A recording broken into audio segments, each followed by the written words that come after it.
Բարի եղբայրներն ու երախտագետ գազանները։ Աբխազական հեքիաթ։ Մի ժամանակ ապրելիս է լինում մի որսորդ։ Անունը Կաուրբեյ։ Նա երկու որդի է ունենում։ Մեկի անունը Մազլոու, մյուսինը Ջակուր։ Երբ տղաները մեծանում են, հայրը նրանց տանում է որսի, որպեսզի նշանառություն և դիպուկ կրակել սովորեցնի։ Մի անգամ էլ եղբայրները խնդրում են հորը, որ իրենց թույլ տա մենակ որսի գնան։ Հայրը համաձայնում է։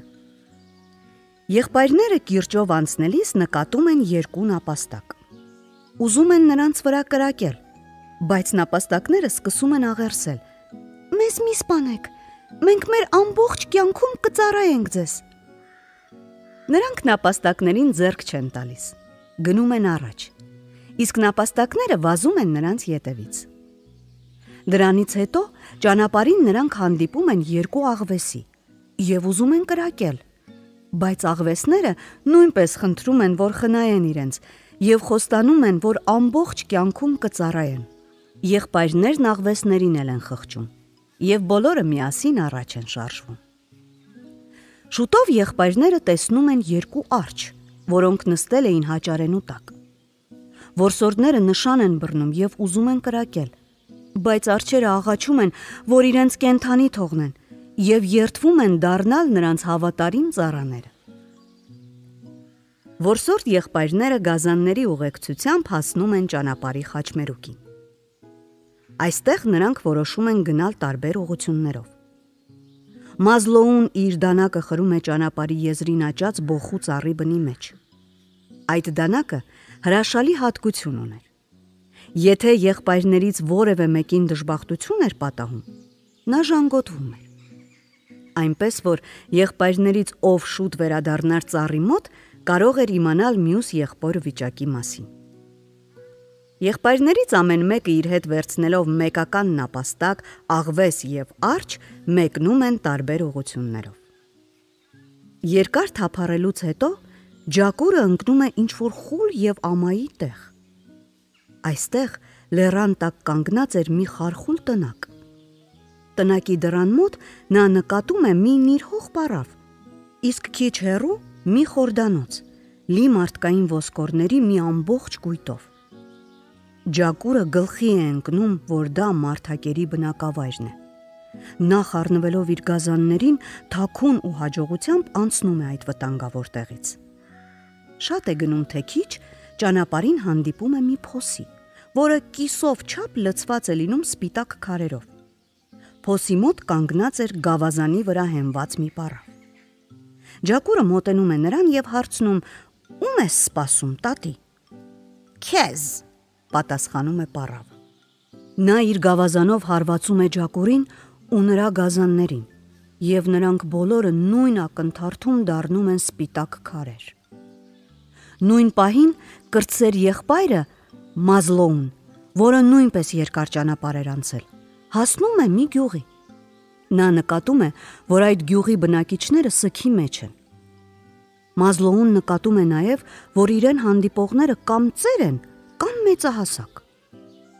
«Ինչ դժբախտություն է պատահել ձեզ», հարցնում է նա ծերերից մեկին։ Ծերունին նրան ասում է. «Մեր գյուղին մոտիկ մի հին ու բարձր աշտարակ կա։ Վերջերս այդ աշտարակի մեջ բնակություն է հաստատել մի ահռելի վիշապ։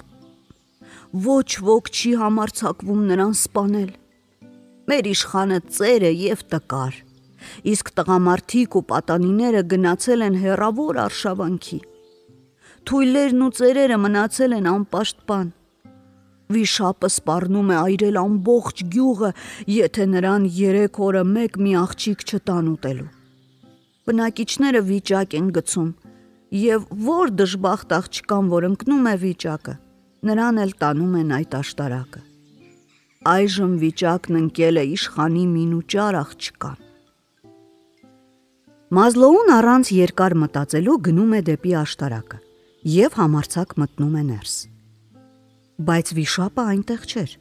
նա ինչ-որ տեղ էր թռել, և Մազլոուն թաքնվում է մի մութ անկյունում։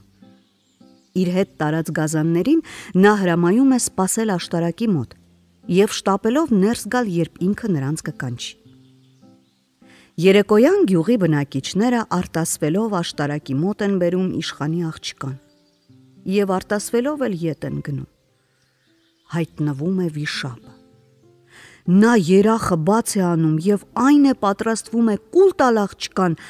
բայց դեռ չէր հասցրել կռանալ նրա վրա, երբ Մազլոուն դուրս է քաշում իր սուրը և կանգնում երկուսի մեջտեղում։ Նա երկար կռվում է հրեշի հետ և ծանր պայքարից հետո վերջապես հաղթում է նրան։ «Դու փրկեցիր իմ կյանքը, այժմ ես միայն քեզ եմ պատկանում», ասում է իշխանի աղջիկը։ «Գնանք հորս մոտ և ես նրան կասեմ, որ դու ես իմ փրկարարը»։ «Ես ճանապարհին շատ եմ հոգնել և ուզում եմ մի փոքր հանգստանալ», պատասխանում է տղան։ «Առավոտյան կլինեմ ձեր տանը»։ Այդ ժամանակ իշխանի աղջիկը ձեռքից հանում է իր մատանին և հագցնելով Մազլոուի մատին ասում է. «Լավ, ես մենակ կգնամ, իսկ մատանին կմնա քո մատին և երազումդ ինձ կտեսնես»։ Մինչ Մազլոուն մարտնչում էր ահավոր վիշապի դեմ ապա զրուցում իշխանի աղջկա հետ, իշխանի ձիապանը գաղտագողի մոտեցել էր աշտարակին և այնտեղ թաքնվելով լսել էր և տեսել ամեն ինչ։ Իսկ երբ Մազլոուն քնում է, ձիապանը թաքուն մտնում է աշտարակը և հենց նույն թրով կտրում է Մազլոուի գլուխը։ Դրանից հետո նա վազում է աղջկա ետևից։ Ձիապանը այնպես է շտապում, որ մոռանում է Մազլոուի մատից հանել մատանին։ Հասնելով իշխանի աղջկան, ձիապանը սպառնում է նրան սպանել։ Նա ստիպում է աղջկան, որ աղջիկը բոլորին ասի, թե իբր ձիապանն է հաղթել վիշապին։ Աղջիկը վախենում է և երդվում է, որ կանի այնպես, ինչպես նա պահանջում է։ Այդ բոլորից հետո ձիապանը աղջկա ձեռքից բռնած տանում է նրան ծեր իշխանի մոտ։ Իշխանը, լսելով ձիապանի պատմությունը վիշապին հաղթելու մասին,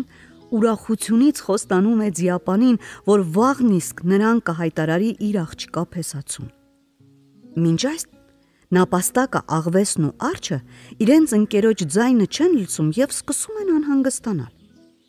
Նրանք զգուշությամբ ներս են մտնում աշտարակ և տեսնում են մեռած հրեշին ու գլխատված Մազլոուին։ Գազանները դառնորեն արտասվում են և սկսում են մտածել, թե ինչպես կենդանացնեն նրան։ «Ես կարող եմ միայն գլուխը հարմարեցնել իր տեղը», ասում է արջը։ «Իսկ ես լիզելով գլուխը կմիացնեմ վզին», ասում է աղվեսը։ «Եթե դուք այդ բոլորը վարպետորեն անեք, այդ դեպքում ես կփչեմ նրա բերանի մեջ և կկենդանացնեմ նրան», ասում է նապաստակը։ Ապա ով ինչպես ասել էր, այդպես էլ անում է։ Կարծես ինչ-որ բանից հանկարծակի արթնանալով, Մազլոուն տեղից վեր է թռչում և նկատելով արյունոտված թուրը, հասկանում է, որ ինչ-որ մեկը հենց իր թրով հարձակվել է իր վրա։ Մազլոուն իր ընկեր գազաններին պատմում է այն ամենը, ինչ իր հետ պատահել էր, և նրանց հետ գնում է իշխանի մոտ։ Հազիվ էր նա մտել բակ, երբ իշխանի աղջիկը ուրախ ճիչ արձակելով նետվում է ընդառաջ և գրկում նրան։ «Ահա թե ով է իմ իսկական փրկարարը», ասում է նա հորը և հավաքված համագյուղացիներին։ «Իսկ ձիապանը անխիղճ է ու ստախոս։ Նա ահաբեկելով ստիպում էր ինձ, որ ես բոլորին ասեմ, իբր ինքն է հաղթել վիշապին»։ Ոճրագործ ձիապանին բռնում, կապում են կախ ձիու պոչից և ձին նրան քարշ է տալիս սարեսար, քարե։ Մազլոուն նույն օրը նշանվում է իշխանի աղջկա հետ։ Իշխանը փեսային թանկարժեք նվերներ տալուց հետո նրան կնոջ հետ ճանապարհ է դնում։ Սակայն փեսայից խոսք է առնում, որ նրանք մեծ եղբոր հետ անպայման հյուր կգան իր մոտ։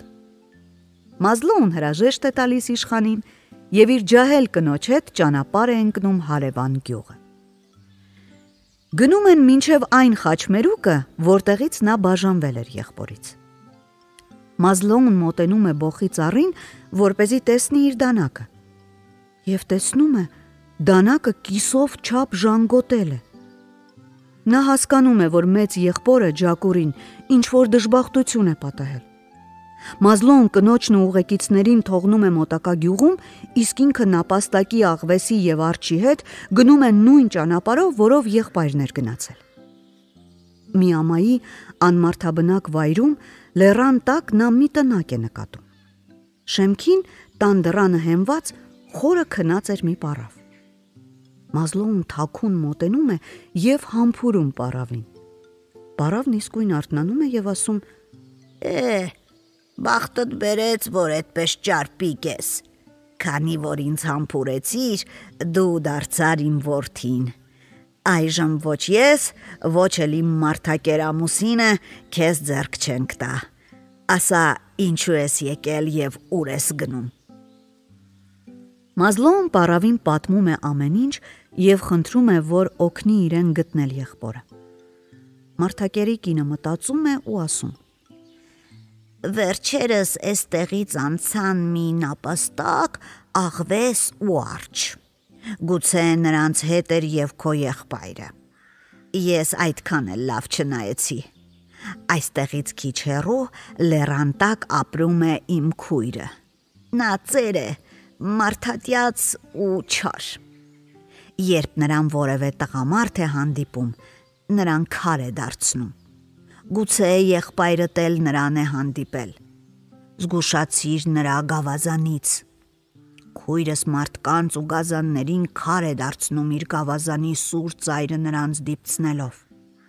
Բայց կարելի է նրանց ազատել կախարդանքից եւ կյանք տալ, գավազանի հակառակ ծայրը նրանց դիպցնելով։ Այս բոլորը լավ հիշիր եւ արա ինչպես ուզում ես։ Իսկ այժմ հեռացիր, քանի դեռ ամուսինս չի վերադարձել։ Նա ինձ նման բարի չէ։ Մազլոն մարդակերի կնոջը շնորհակալություն է հայտնում եւ իր հավատարիմ ուղեկիցների հետ առաջ է գնում։ Ճանապարհին նրանք մտածում են, թե ինչպես չար կախարդից խլեն նրա գավազանը։ Արջն ասում է. Ես կբարձրանամ լեռան վրա եւ այնտեղից կախարդի տան վրա քարեր ու կոճղեր կգլորեմ ու կանհանգստացնեմ նրան։ Աղվեսն ասում է. Իսկ ես ամբողջ գիշեր նրա լուսամուտի տակ կոռնամ եւ այնտպես կտանջեմ նրան։ Իսկ երբ պառավին կհոգնեցնեք եւ ուժասպառ կանեք, ես նրանից կխլեմ գավազանը եւ թող նա փորձի հասնել ինձ, ասում է նապաստակը։ Ինչպես որ որոշում են, այդպես էլ անում են։ Մազլոն ձեռք է բերում ծեր կախարդի գավազանը։ Նա գավազանով հարվածում է փոսի մեջ ընկած սպիտակ քարերին եւ այնտեղից դուրս է գալիս մարդկանց մի մեծ բազմություն։ Նրանց մեջ է լինում նաեւ ջակուրը իր գազանների հետ։ Դրանից հետո Մազլոն գավազանը ջարդ ու փշուր է անում եւ կտորները շպրտում է կախարդի հետևից, որը ճչալով ու ողբալով փախչում էր։ Այնուհետև եղբայրները գնում են այն գյուղը, որտեղ նրանց սպասում էր Մազլոյի կինը, եւ բոլորը միասին վերադառնում են տուն։ Ծնողները ծանր վշտի մեջ էին եւ կարծում էին, թե իրենց որդիները այլևս չկան։ Նրանք մեծ խնջույք են անում եւ հրավիրում են իրենց բոլոր հարևաններին։ Կախարդանքից ազատված մարդիկ շնորհակալության փոխարեն եղբայրներին սարի չափ նվերներ են ուղարկում։ Արջը պարում էր ու գլուխ կոնձի տալիս, աղվեսը կաքավում, իսկ նապաստակը ուրախությունից ցատկոտում էր։ Երբ բոլորն ուտում ու խմում են, գազանները հրաժեշտ տալով տանտերերին նրանց երջանկություն են մաղթում ու գնում անտառ։